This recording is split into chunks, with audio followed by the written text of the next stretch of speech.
1890년 미국에서 태어난 작가 러프크래프트는 인간 이성이 감당할 수 없는 우주의 공포를 창조했습니다. 그의 이야기는 신비한 존재들과 설명할 수 없는 악몽, 그리고 광기의 끝에서 마주치는 진실을 담고 있죠. 지금부터 러브크래프트의 세계로 함께 들어가 보겠습니다. 어린 시절의 기억이 오직 두려움과 슬픔만을 가져다주는 자는 참으로 불행하다. 쓸쓸한 시간들, 갈색 커튼으로 둘러싸인 광대하고 음침한 방들, 미치도록 늘어선 고서들만을 회상하는 자는 참으로 가엾다. 기괴한 감시자들과 황혼 속 예복을 떠올리는 자는, 그리고 하늘 높이 뒤틀린 가지를 조용히 흔드는 기괴하고도 장엄한 나무들에 짓눌린 자는 더욱 그렇다. 신들이 내게 내려준 운명이 바로 그러했다. 실망뿐이던 나날들, 황폐하고 부서지고 꺾여버린 시간들. 그럼에도 나는 이상하게도 만족하며 정신이 어디론가 뻗어나가려 할 때면 필사적으로 그 낡은 기억에 매달린다. 나는 내가 어디에서 태어났는지 모른다. 다만 그 성이 무한히 오래되었고 무한히 끔찍했다는 것만은 안다. 어둡고 복잡한 통로들로 가득 차 있었고 천장은 너무나도 높아 내가 볼 수 있는 것은 거미줄과 그림자뿐이었다. 무너져가는 복도의 돌들은 언제나 끔찍하리만치 저주받은 느낌을 주었고 온통 여러 세대의 시체가 쌓인 듯한 역겨운 냄새가 감돌고 있었다. 그곳에는 결코 빛이 없었다. 그래서 나는 가끔 촛불을 켜고는 가만히 불꽃을 바라보곤 했다. 그러나 그것조차도 오래 지속되지 못했다. 바깥 세상에도 태양은 없었다. 끔찍한 나무들이 가장 높이 올라갈 수 있는 탑의 꼭대기 위로도 우뚝 솟아 있었기 때문이다. 오직 하나의 검은 탑만이 그 나무들 위로 솟아 미지의 외부 하늘까지 닿아 있었다. 하지만 그 탑은 일부 무너져 있었고 오직 거의 불가능한 돌 하나하나를 손으로 짚어 올라가는 방식으로만 오를 수 있었기에 나는 감히 시도하지 못했다. 나는 이곳에서 수년을 살아온 듯하지만 시간의 흐름을 가늠할 수는 없다. 누군가 내 생존을 돌보았음이 분명하지만 나는 나 외의 어떤 존재도 기억하지 못한다. 소리 없이 기어다니는 쥐와 박쥐, 거미들 외에는 살아있는 무엇도 떠오르지 않는다. 나를 길러낸 이가 누구든 분명 끔찍할 만큼 노쇠했을 것이다.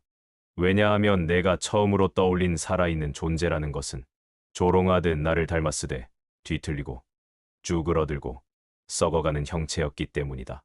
마치 이 성처럼 성의 기초 아래 석회로 덮인 바닥 곳곳에 뼈와 해골이 쌓여 있었지만 나에게 그것들은 조금도 기괴하게 느껴지지 않았다. 나는 이 모든 것들을 환상적으로 일상과 연결지었고 살아있는 존재들이 등장하는 화려한 그림들보다 차라리 뼈와 해골이 더 자연스럽다고 여겼다. 그런 그림들은 성 안의 오래된 책들 속에서 종종 발견되곤 했다. 나는 내가 아는 모든 것을 그런 책들에서 배웠다. 나를 가르치거나 이끌어주는 교사는 없었고 그 오랜 세월 동안 어떤 인간의 목소리도 들은 기억이 없다. 심지어 나 자신의 목소리조차. 나는 말이라는 개념을 책에서 읽었지만 소리 내어 말해봐야겠다는 생각은 한 번도 하지 않았다. 내 외모에 대해서도 전혀 생각해 본 적이 없었다. 성 안에는 거울이 하나도 없었고 나는 본능적으로 책 속에 그려진 젊은 인물들과 내가 비슷할 것이라 여겼다. 나는 내가 젊다고 느꼈다. 아마 기억하는 것이 너무 적었기 때문이리라. 썩은 해자 너머 말 없는 어둠의 숲을 바라보며 나는 책에서 읽은 이야기들을 몇 시간이고 꿈꾸었다. 그리고는 그 끝없는 숲 너머 햇살 가득한 세상 속 즐거운 사람들 사이에 있는 나 자신을 그리워했다. 한 번은 숲을 벗어나려 시도한 적이 있다. 그러나 성에서 멀어질수록 그림자는 짙어졌고 공기에는 타는 듯한 안개가 가득 차올랐다. 나는 길을 잃고 끝없는 침묵의 미궁에 갇힐까 두려워 미친 듯이 도망쳐 돌아왔다. 그리하여 나는 끝없는 황혼 속에서 알 수 없는 어떤 것을 기다리며 꿈을 꾸었다. 그리고 그 그림자 가득한 고독 속에서 빛에 대한 갈망은 점점 미쳐가듯 커져만 갔다. 마침내 나는 더는 참지 못하고 애타는 손을 들어 간절히 빛을 향해 뻗었다. 숲 위로 솟아올라 미지의 외부 하늘에 닿는 그 검고 방 하나뿐인 탑. 마침내 나는 결심했다. 설령 떨어져 죽는다 해도 그 탑을 오르기로. 한 번이라도 하늘을 엿보고 죽는 것이 결코 낮을 보지 못한 채 살아가는 것보다 낫다고 생각했기 때문이다. 짙은 황혼 속에서 나는 탑을 오르기 시작했다. 먼저는 낡은 석조 계단을 따라 올라갔고 곧 이어지는 것은 아찔하고도 위험한 바위 틈이었다. 작은 발 디딤마다 간신히 몸을 걸치며 기어 올라야 했다. 그 죽은 듯한 소름 끼치도록 끔찍한 원통형의 바위 구조물, 검게 폐허가 된 음산하고 버려진 탑, 날개 소리조차 내지 않는 박쥐들이 날아올라 나를 놀라게 했지만 그보다 더 무섭고 두려운 것은 내 오름이 너무나도 느렸다는 사실이었다. 나는 쉬지 않고 기어올랐지만 머리 위 어둠은 전혀 옅어지지 않았다. 오히려 새롭고 소름 끼치는 냉기가 밀려왔다. 어딘가에 깃든 귀신처럼 오래된 곰팡이 냄새가 코를 찔렀다. 나는 오싹 떨며 생각했다. 왜 나는 아직도 빛에 닿지 못한 것일까? 밑을 내려다보고 싶었지만 감히 그럴 수 없었다. 마치 밤이 갑자기 내리기라도 한 듯. 나는 한 손으로 창틀이라도 찾아보려 허공을 더듬었다. 혹시라도 밖을 내다볼 수 있다면 내가 지금 얼마나 높은 곳에 와 있는지 짐작이라도 할 수 있으리라 생각했기 때문이다. 그러던 그때 끝없는 오름의 끝에 앞이 보이지 않는 채 오목하고 절망적인 통로를 기어오르던 중 내 머리가 어떤 단단한 것에 닿았다. 나는 그곳이 꼭대기 지붕이거나 적어도 어떤 바닥임을 직감했다. 어둠 속에서 나는 한 손을 들어 그 장애물을 더듬었다. 차갑고 단단한 돌이었다. 움직이지 않았다. 그리하여 나는 탑 안의 가장자리를 따라 슬라임에 젖은 벽이 제공하는 작은 틈에 손을 걸며 죽음 같은 순환을 이어갔다. 마침내 내 손끝은 그 장애물이 조금씩 움직이기 시작하는 것을 느꼈고 나는 다시 위로 몸을 돌려 머리로 그 돌을 밀어 올리며 양손을 써서 필사의 기어오름을 계속했다. 그러나 위쪽에서는 어떤 빛도 새어들지 않았다. 그리고 내 손이 더 이상 위로 나아갈 수 없을 때 나는 그 바위 조각이 일종의 덮개, 즉 탑 상층의 넓은 원형 석조 표면으로 통하는 땅문임을 알게 되었다. 분명히 그곳은 아래층보다 훨씬 넓은 원형 공간이며 매우 높고 커다란 관측실의 바닥일 것이다. 나는 조심스럽게 몸을 밀어 올리며 기어 올랐고 그 무거운 뚜껑이 다시 닫히지 않게 하려 했지만 그 시도는 실패했다. 지쳐 쓰러진 채로 나는 그 바위가 다시 떨어지는 섬뜩한 메아리 소리를 들었다. 언젠가 다시 열 수 있기를 바랐지만 그건 장담할 수 없는 일이었다. 나는 지금 이곳이 저주받은 나무들의 가지보다 훨씬 위에 있는 믿기 힘든 고도임을 느끼며 몸을 일으켜 벽을 더듬기 시작했다. 태어나 처음으로 하늘과 달과 별들을 보기 위해 장을 찾았던 것이다. 그러나 어느 방향을 뒤져도 나를 기다리는 것은 창이 아니라 대리석 선반 위에 놓인 혐오스러운 직사각형의 상자들 뿐이었다. 그 크기는 끔찍할 정도로 거대했다. 나는 점점 더 깊은 생각에 잠기게 되었고 이 높은 방에 어떤 고대의 비밀이 성 아래의 세계와 단절된 채로 수천 년을 잠들어 있었는지 상상하지 않을 수 없었다. 그러던 순간 뜻밖에도 내 손이 문간을 더듬었을 때 그곳에는 돌로 된 문짝이 걸려 있었다. 기묘한 감각이 온몸을 감쌌다. 시험 삼아 밀어보았으나 문은 잠겨 있었다. 하지만 나는 극한의 힘을 끌어올려 모든 장애물을 밀쳐내고 그 문을 열어젖혔다. 그 순간 내게 닥친 것은 내 생애 처음이자 가장 순수한 환희였다. 정교한 철창 너머로 짧은 석계단이 이어졌고 그 계단 위로 막 떠오른 찬란한 보름달이 빛나고 있었던 것이다. 그 빛은 내가 지금껏 단지 꿈속에서 혹은 흐릿한 환상 속에서만 느껴본 적이 있는 것이었다. 나는 이제 이 성의 가장 높은 지점에 도달했다고 믿으며 기쁨에 겨워 문 너머의 계단을 빠르게 오르기 시작했다. 하지만 달이 갑자기 구름에 가려지며 나는 발을 헛디뎌 넘어질 뻔했고 어둠 속에서 더듬으며 조심스럽게 나아갔다. 마침내 나는 그 철창에 도달했다. 문은 잠기지 않았지만 그 너머로 추락할지도 모른다는 두려움에 나는 쉽게 열지 못했다. 그러던 중 달이 다시 모습을 드러냈고 그 순간 나는 악마적인 충격에 사로잡혔다. 세상에서 가장 무서운 공포는 그것이 예상치 못한 것, 그리고 기괴하게 믿기 어려운 것일 때 다가온다. 지금 내 앞에 펼쳐진 광경은 내가 겪었던 그 어떤 공포도 비교할 수 없을 만큼 끔찍하고 믿을 수 없는 것들이었다. 그 풍경 자체는 너무나 단순해서 오히려 더 기절할 듯했다. 그것은 그저 이것이었다. 나는 그토록 높은 탑 꼭대기에 오른 것이 아니었다.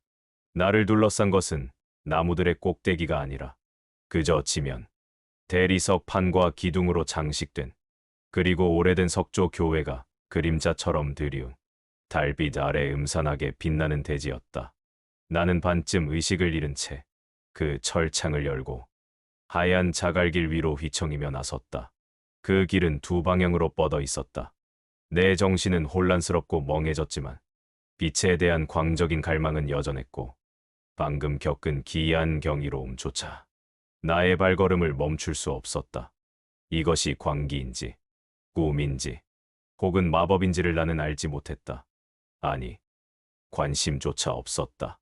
나는 어떻게든 빛과 기쁨을 보기로 결심했던 것이다. 나는 내가 누구인지, 어디 있는지도 몰랐다. 하지만 걸음을 계속할수록 어딘가 알 수 없는 원초적인 기억이 희미하게 되살아나 내 발걸음을 엉뚱한 방향으로 이끌었다. 나는 대리석 판과 기둥이 늘어진 공간을 지나 아치 아래로 들어서며 어느덧 넓은 들판을 떠돌았다. 때로는 눈에 띄는 길을 따라 걷기도 했지만 이따금은 그 길을 벗어나 초원을 가로질렀다. 그 초원에는 간간히 폐허가 된 구조물들이 남아 오래전에 잊혀진 도로가 있었음을 말해줄 뿐이었다. 한 번은 강을 건너야 했다. 무너져가는 이끼 낀 벽돌 무더기들이 오래전 다리가 있었음을 말해주었다. 나는 헤엄쳐 강을 건넜고 그 뒤로도 2시간은 더 걸었을 것이다. 그러다 마침내 내 앞에 도달한 것은 넝쿨에 뒤덮인 고성과 울창한 숲이 에워싼 기묘하리만큼 익숙하면서도 낯선 곳이었다. 해자가 메워져 있었고 익숙한 탑들 중 몇은 허물어졌으며 새로운 건물들이 세워져 그 모든 풍경을 혼란스럽게 만들고 있었다. 그러나 그 순간 내 시선을 사로잡은 것은 불빛으로 찬란하게 빛나는 열린 창들이었다. 그 창들에서는 눈부신 조명이 흘러나오고 있었고 세상에서 가장 즐거운 잔치 소리가 울려 퍼지고 있었다. 나는 그 중 하나에 다가가 안쪽을 들여다보았다. 그 안에는 기묘한 복장을 한 사람들이 모여 있었고 활기차고 명랑하게 이야기를 나누고 있었다. 그들은 분명히 인간의 언어로 말하고 있었지만 나는 그 소리를 생전 처음 듣는 듯했다. 아득한 기억의 단편들만이 떠오를 뿐 그들의 말은 전혀 낯설고 이해할 수 없었다. 그때 나는 그 창문을 넘어 밝게 빛나는 방 안으로 들어섰다. 그 발걸음은 내 생의 유일한 희망의 순간에서 가장 깊고 끔찍한 절망의 나락으로 내딛는 한 걸음이었다. 악몽은 순식간에 시작되었다. 내가 문턱을 넘자마자 그 방에 있던 모든 사람들에게 전조도 없이 극도의 공포가 덮쳐왔다. 그들의 얼굴은 일제히 뒤틀렸고 거의 모든 입에서 끔찍한 비명이 터져나왔다. 그 방 안은 순식간에 미친 듯한 도망자들의 아수라장이 되었다. 몇몇은 공포에 질려 기절했고 그들을 끌어내며 달아나는 이들도 있었다. 몇은 손으로 눈을 가린 채 앞을 보지도 못한 채 허둥대며 가구를 쓰러뜨리고 벽에 부딪히며 문을 향해 필사적으로 달아났다. 그들의 울부짖음은 너무도 끔찍했고 나는 눈부시게 밝은 방에 혼자 남아 그 메아리가 멀어져 가는 소리를 들으며 몸을 떨었다. 보이지 않는 무언가가 지금 내 곁에 있을지도 모른다는 공포에 사로잡혀 방을 대충 훑어보았을 때는 사람이 없는 듯했지만 내가 방 안의 작은 공간, 금빛 아치문으로 이어진 다른 방 쪽으로 다가서자 그 안에서 어떤 존재감이 느껴지기 시작했다. 나는 천천히 그 문 쪽으로 다가갔다. 그리고 마침내 그곳에서 그 존재를 보았다. 그 순간 나는 내 생애 처음이자 마지막으로 입을 열어 소리를 질렀다. 그 소리는 너무도 끔찍해서 나 자신조차 구역질이 날 만큼 몸서리 쳐지는 울부짖음이었다. 그리고 그 울음의 원인이 된 것은 상상할 수도 없고 묘사할 수도 없으며 입에 담을 수도 없는 괴물이었다. 그저 그 존재가 모습을 드러낸 것만으로도 방 안의 명랑한 무리를 광기에 빠진 도망자 때로 바꾸어 놓은 바로 그 괴물. 나는 그것이 어떻게 생겼는지를 말조차 꺼낼 수 없다. 왜냐하면 그것은 모든 공포, 모든 혐오, 모든 악몽의 복합체 그 자체였기 때문이다. 그것은 불결했고 불가해했으며 환영받지 못했고 비정상적이며 혐오스러웠다. 그것은 부패와 고대, 폐허의 망령이었다.